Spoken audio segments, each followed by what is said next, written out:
Good morning and welcome to this online service of the Unitarian Universalist Church of Arlington. My name is Elizabeth Vander Putten, and I'm honored to serve on the Board of Trustees. Ours is a community of many genders and sexualities, a community of diverse cultural, racial, and class backgrounds, a community of varied abilities and gifts. Whoever you may be, we welcome you to this service and to the community to connect, grow, and serve.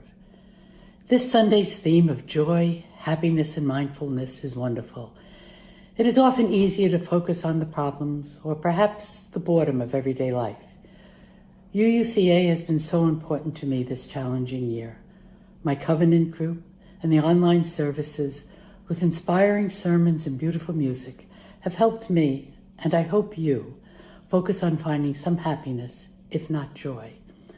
I look forward to learning more about joy, happiness, and mindfulness during this service. Please do join us after the service at coffee hour to reconnect with old friends or to meet new ones. Thank you.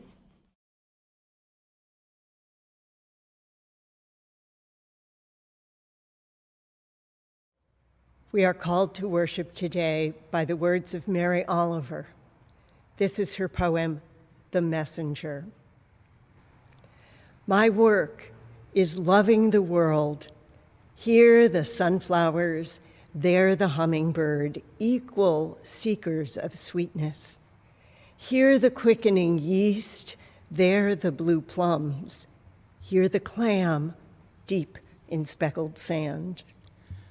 Are my boots old? Is my coat torn? Am I no longer young, still half perfect? Let me keep my mind on what matters, which is my work. Which is mostly standing still and learning to be astonished. The phoebe, the delphinium, the sheep in the pasture and the pasture. Which is mostly rejoicing, since all the ingredients are here. Which is gratitude, to be given a mind and a heart and these body clothes, a mouth with which to give shouts of joy to the moth and the wren and to the sleepy, dug-up clam, telling them all over and over, how is it that we live forever?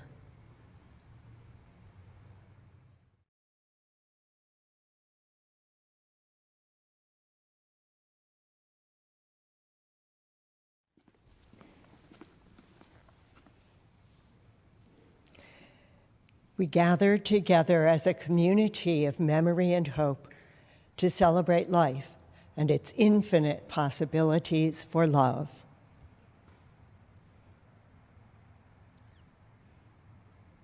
We light this chalice as a symbol of the light within every human heart. May our individual sparks meet and merge, bringing both light and warmth to the world.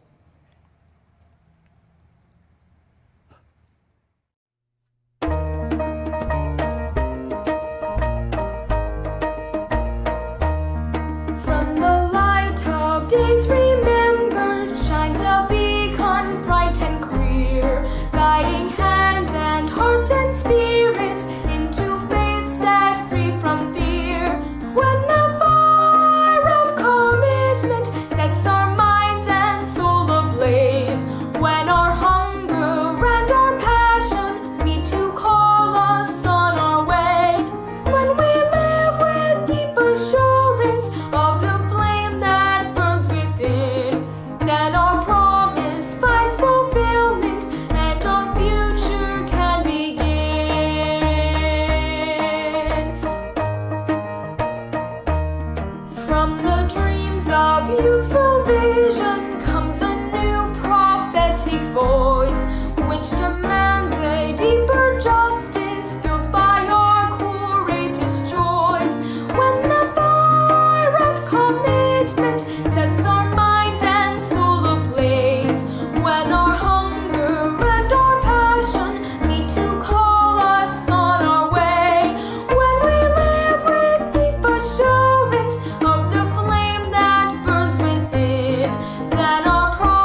The time for all ages today is this book, Joy, a celebration of mindfulness.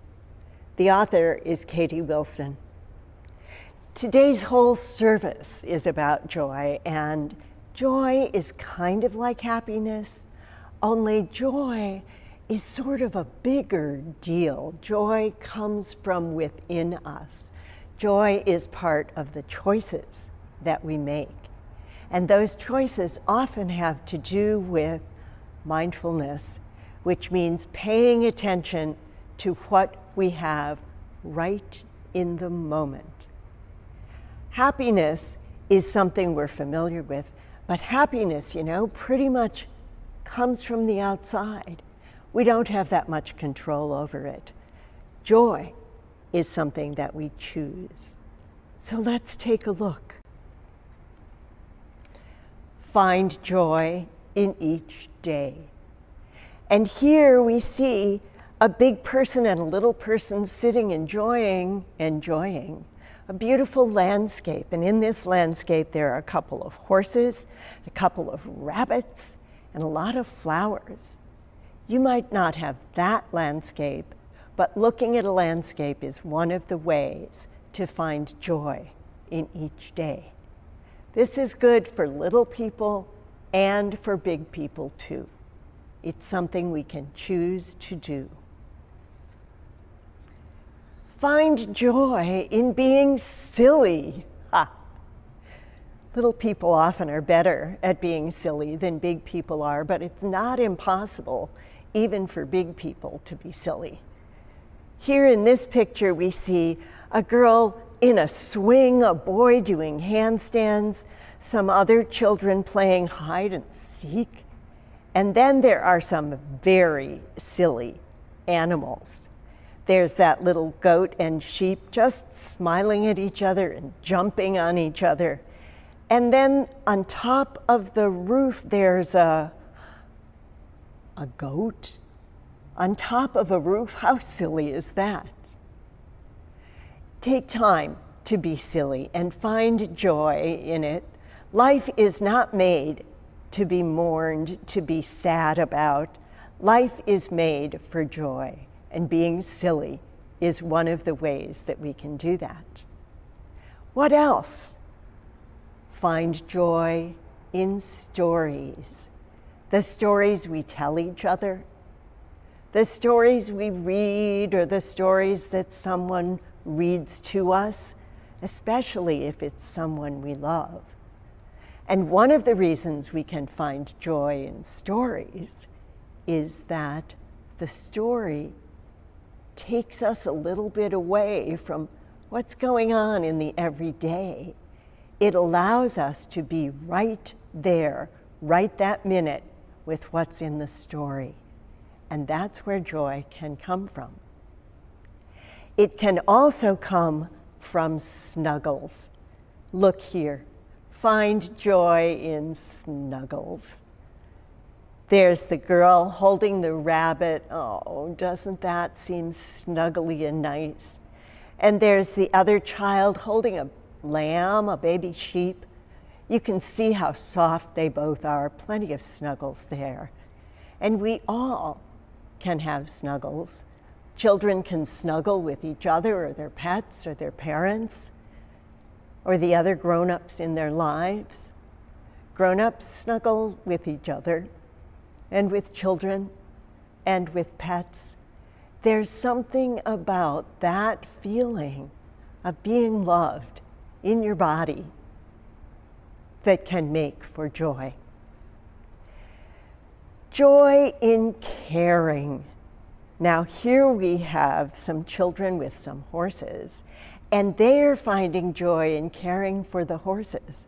One of them's doing something really simple, just brushing the horse, combing the horse. One of them is sprinkling water into the horse's water trough. The other one is picking up horse poop. But the joy isn't in exactly what you're doing, it's in caring. They're caring for the animals, but we care for each other. We care for the neighbor who needs help mowing a lawn. We care for our children, we care for our pets, and there is joy in that. Find joy in teamwork. Look at all these children working together in the garden. You know, the thing about teamwork is, whether it's for little people or for big people, if I'm pretty good at something but really not very good at another thing, maybe you are really, really good at that other thing and maybe not so good at the thing that I am so good at. And so teamwork gives us a chance to enjoy each other's skills and to get things done together between the two of us, or the three of us, or the four of us, or the five of us. We've got pretty much everything. So there's joy in that as well. Find joy in mealtime. It's not just about the delicious food that we get to eat. It's about being with each other and knowing that we are being nourished. We're getting what we need to keep our bodies healthy and our minds and our spirits healthy too, because we're with each other. So in this picture, well, the pigs, you know about pigs. Pigs love to eat, so of course they're finding joy in mealtime. And the little girl is giving them something good to eat. Or the chickens, you know chickens, they peck at the dirt, finding bugs and maybe worms and a little bit of grain, which the other child is throwing to them here. And then the cow. The cow is finding joy in mealtime because she has a big bunch of hay, and the girl next to her is about to give her some more. I find joy in mealtime. I bet you do too. And then, you know, we can find joy in bath time. Whether it's a bath or a shower, there's something about the water, the warmth, the soap, the feeling of being clean. That's true for big people and for little people, I think. You might even play with something at bath time. Mostly that's little people, but I know some big people who do it too. The horse here is getting a spray with the hose. It's kind of like a shower. And the other little girl is giving a bath in the pool too. Look at that. Pigs. Pigs getting clean. And she's making them feel extra special at bath time with some soap and some shampoo and a sponge and even a special mat laid out for when they get out. Yeah, there can be a lot of joy in bath time. There can also be joy in quiet time. The times when we sit without making noise, without the TV on maybe, without a video game, without even talking. Sometimes snuggles can be part of quiet time. Or sometimes gazing at what's beautiful can be part of quiet time, just like this little girl is doing, looking out at the beautiful moon and stars outside her window. Lots of joy in quiet time. And of course, there's joy in bedtime. We see the kitty here on the box. We see the little lambs and the cows all bedded down, finding joy in bedtime. You know, bedtime is one of my favorite times of the day to find joy. I love getting in those nice cool sheets, putting my head down on the pillow just right, and just sort of snuggling in. Sometimes there are snuggles and cuddles at bedtime too. We can find joy in bedtime. And here today we are finding joy in being together and in paying attention mindfully to the joy of being with each other.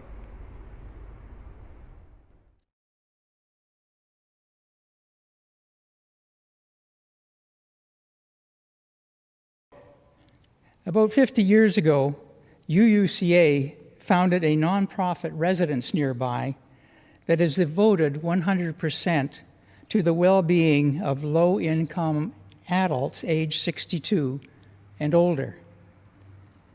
In recent years, the award-winning community called Culpeper Garden has taken on a new challenge, that of devoting nearly half of its 73 assisted living apartments to individuals who cannot afford to pay their already subsidized fees. Medicaid in Virginia does not cover such expenses, meaning that Culpeper Garden must raise up to $100,000 annually to cover the shortfall. This morning and throughout the month of August, I invite you to join me in supporting Culpeper Garden in its mission to compassionately serve our area's neediest older adults. 70% of all Share the Plate donations received this month will support the indigent seniors residing at Culpeper Garden. The remaining 30% of the offering will go towards the continuing program needs of our church. We offer many ways to give. Please look for the details here on the screen and in our Connections newsletter. Let us be grateful when we are able to give, for many do not have that privilege. Let us be grateful even for those who share their gifts with us, for we are enriched by their giving. Let us be grateful even for our needs, so that we may learn from the generosity of others.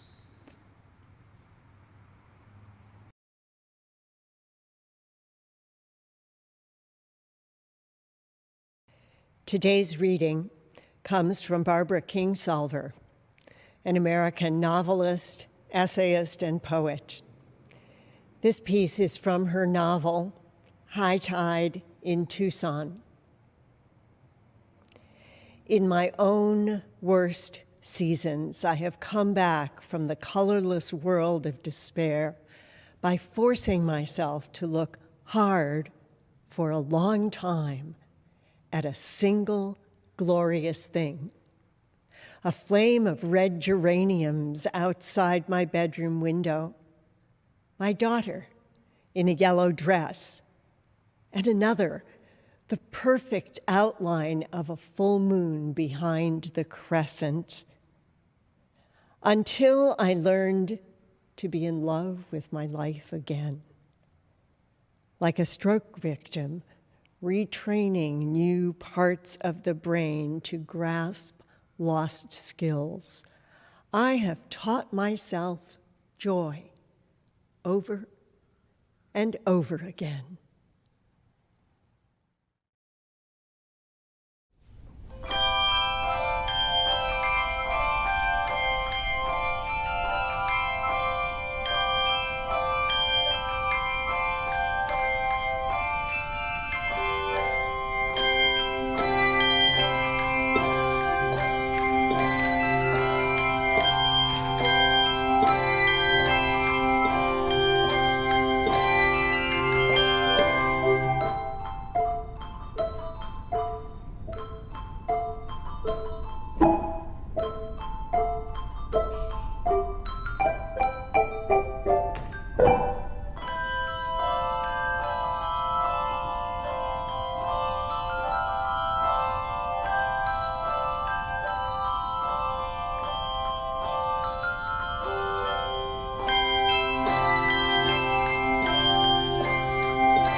Please join me now as we lift up our hearts in prayer.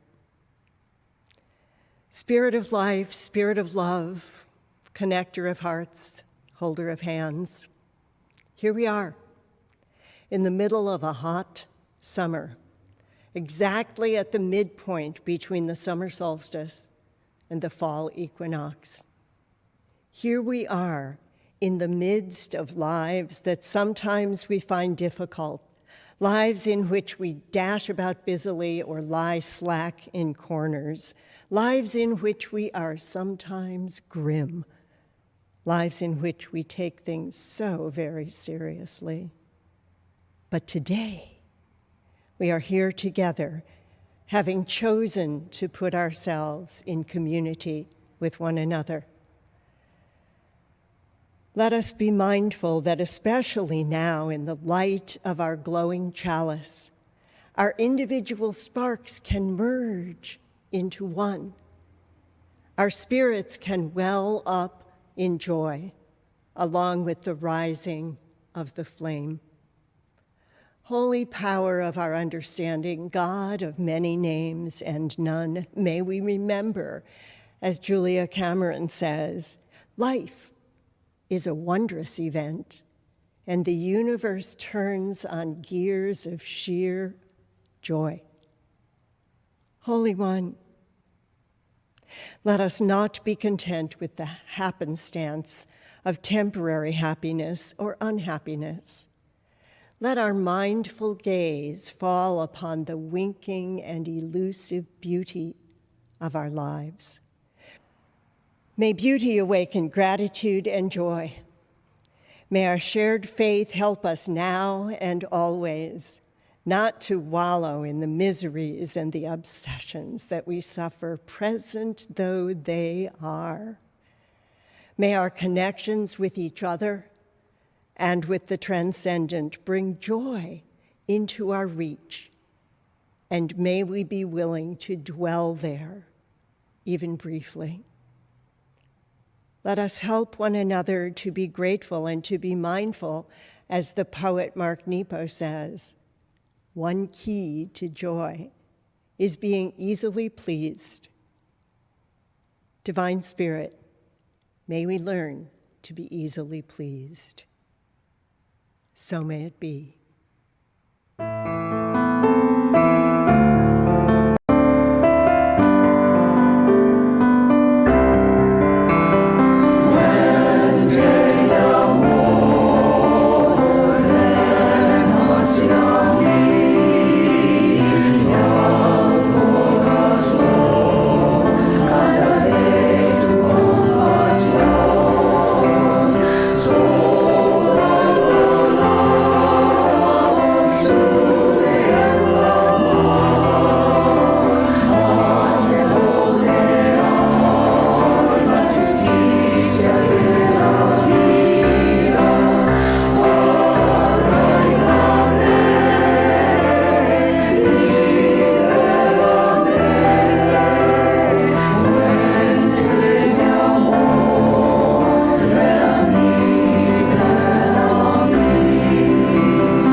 Where do you find joy?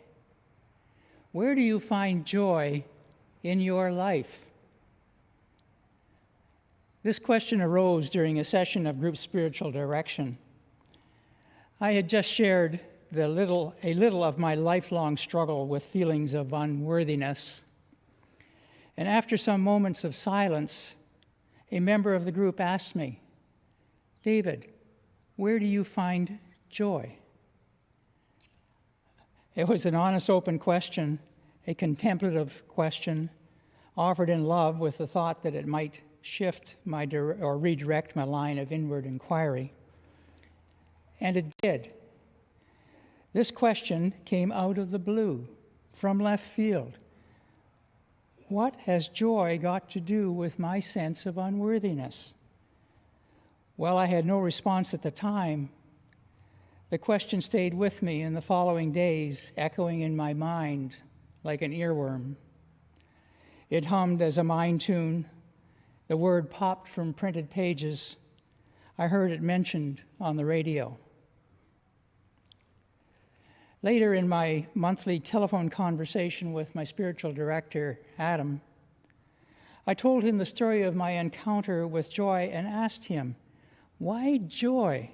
What does joy have to do with my feelings of unworthiness?" Adam had been encouraging me in the previous conversations to take myself as seriously as I take other people, to give myself permission to value what I am thinking, wondering, and enjoying, to tell others that what I have to say matters to me and that it is worthy of our conversation. Turning to joy, Adam explained that it is not possible for me to be joyful while feeling small and diminished. Alternatively, joy could be an antidote to my negativity. It could make permeable the boundaries and the limitations of who I am. Joy could allow me to ask for more rather than just so much. But, and this is where my work would begin, Adam told me that I can't force myself to be joyful. Joyful living takes practice, spiritual practice. Practice to live more fully, to love well, to notice, to find joy all in the moment. This is, he explained, the mindfulness practice of everyday mystics. Mystics who choose to live in an awareness of the world in small things.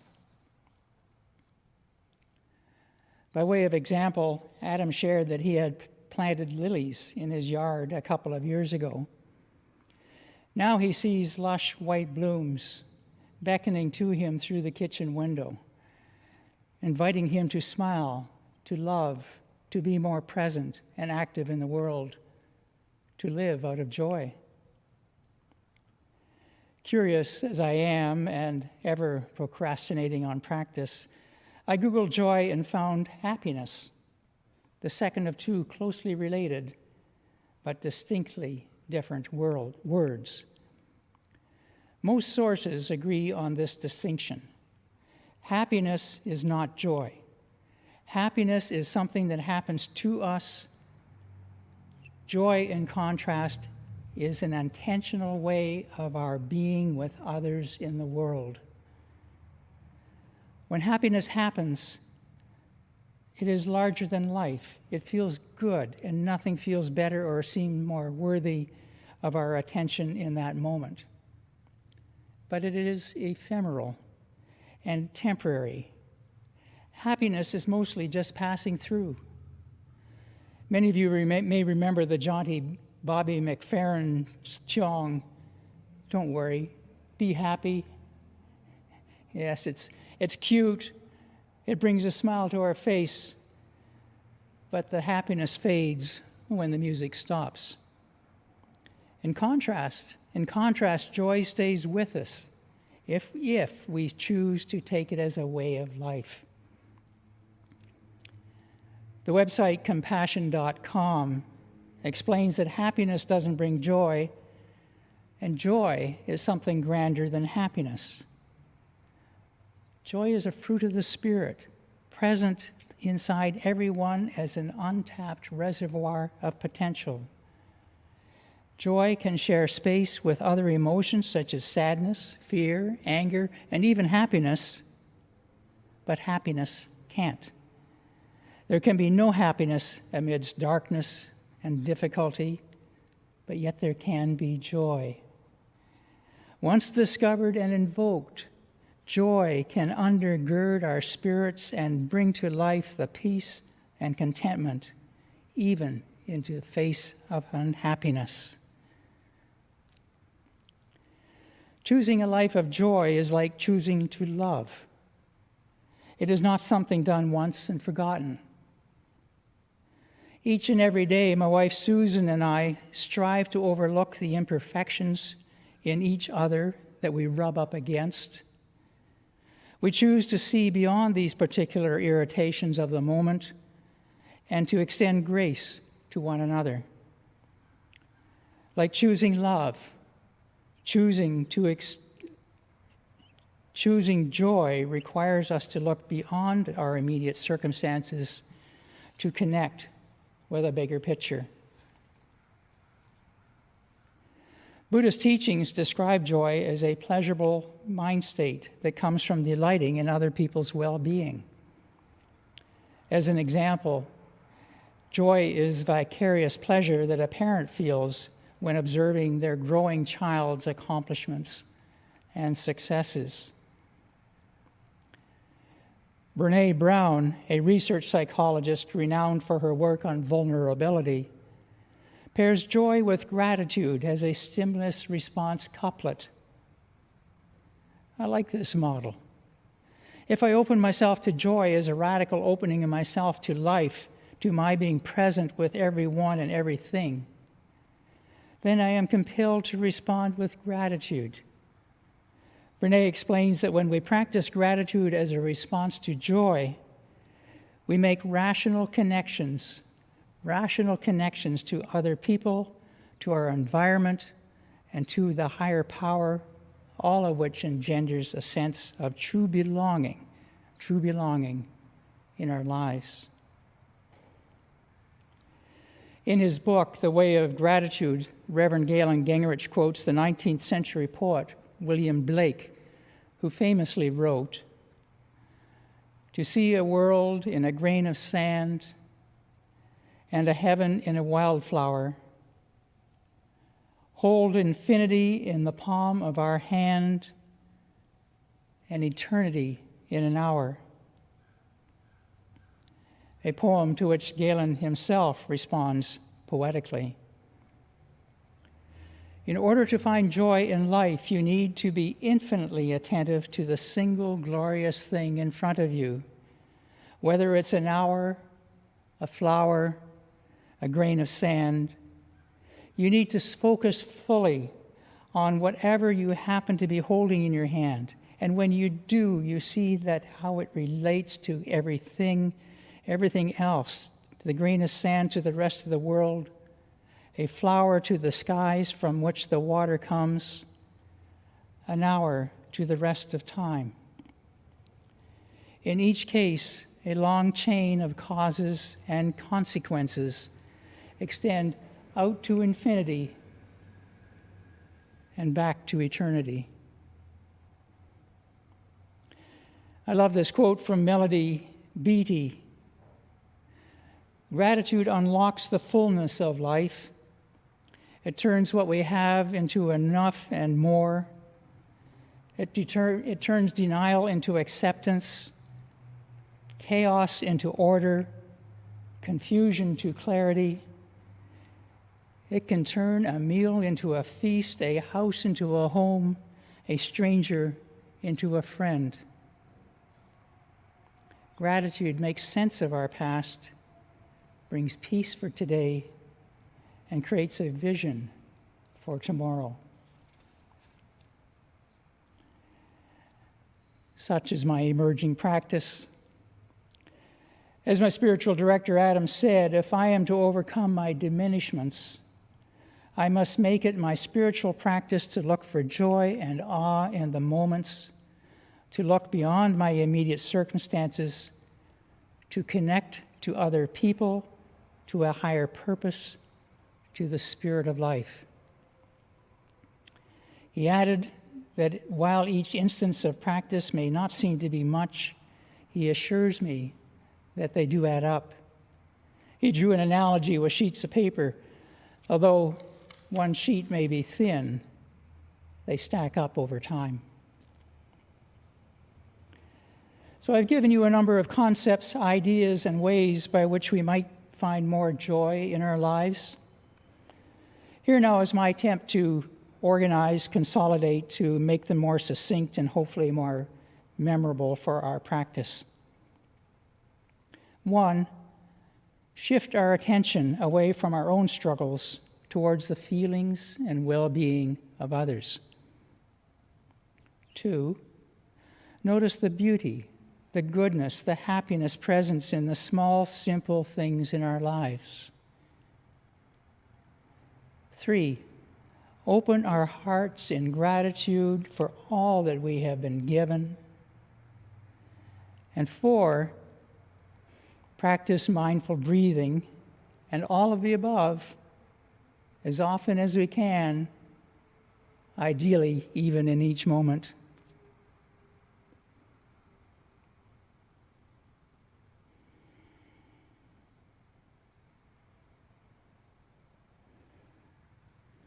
This reminds me of the Shaker hymn, Simple Gifts. Do you remember the words? 'Tis the gift to be simple, 'tis the gift to be free, 'tis the gift to come down where we ought to be. And when we find ourselves in the place just right, 'twill be in the valley of love and delight. When true simplicity is gained, to bow and to bend, we shan't be ashamed. To turn will be our delight, till by turning, we come round right. It hadn't occurred to me before, but I now see the word turning to mean practice. Till by practicing, not once, mind you, but twice. Till by practicing, we come round right in the valley of love and delight.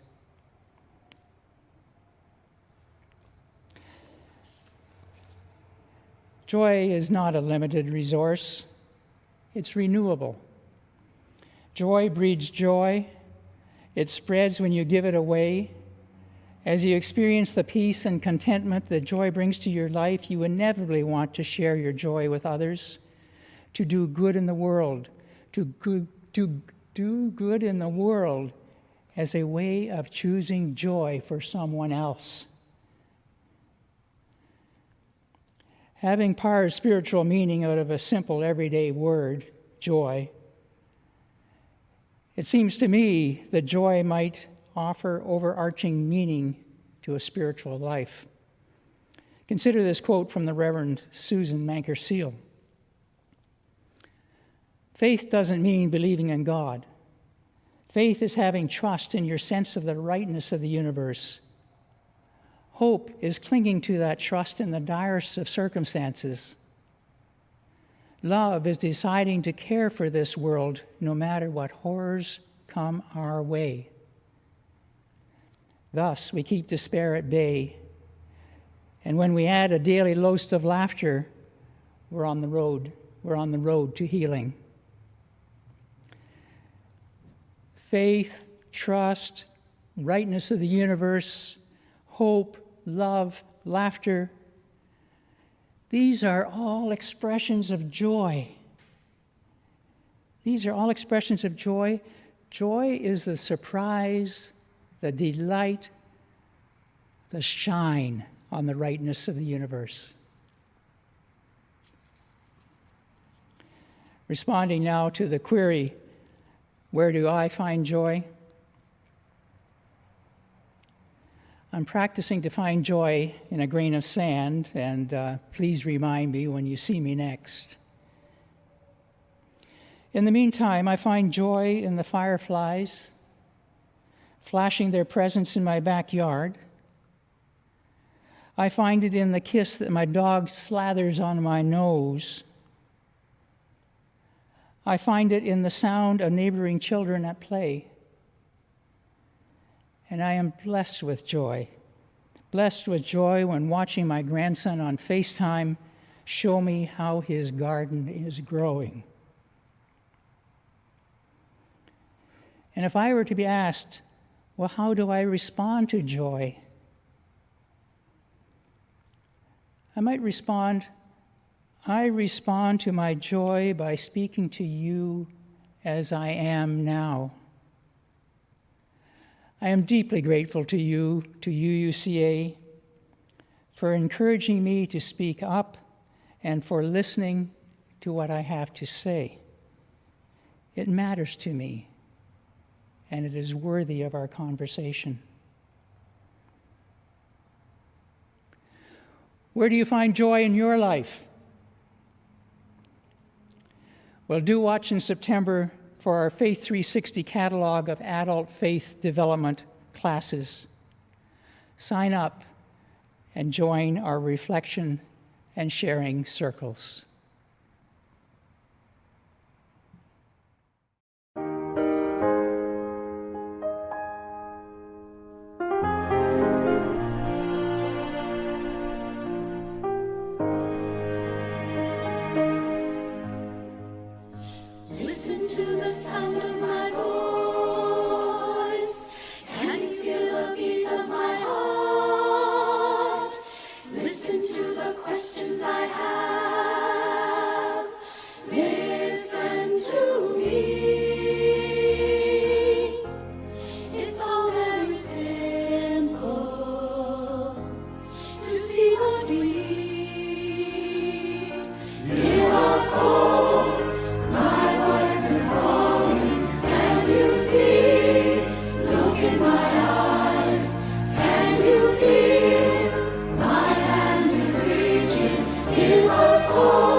Dear friends, as you go into the world this week, remember these words again from the poet Mary Oliver. If you suddenly and unexpectedly find joy Don't hesitate. Give in to it. There are plenty of lives and whole towns destroyed or about to be. We are not wise and not very often kind, and much can never be redeemed. Still, life has some possibility left. Perhaps this is its way of fighting back, that sometimes something happens better than all the riches or power in the world. It could be anything. But very likely you notice it in the instant when love begins. Anyway, that's often the case. Anyway, whatever it is, don't be afraid of its plenty. Joy is not meant to be a crumb.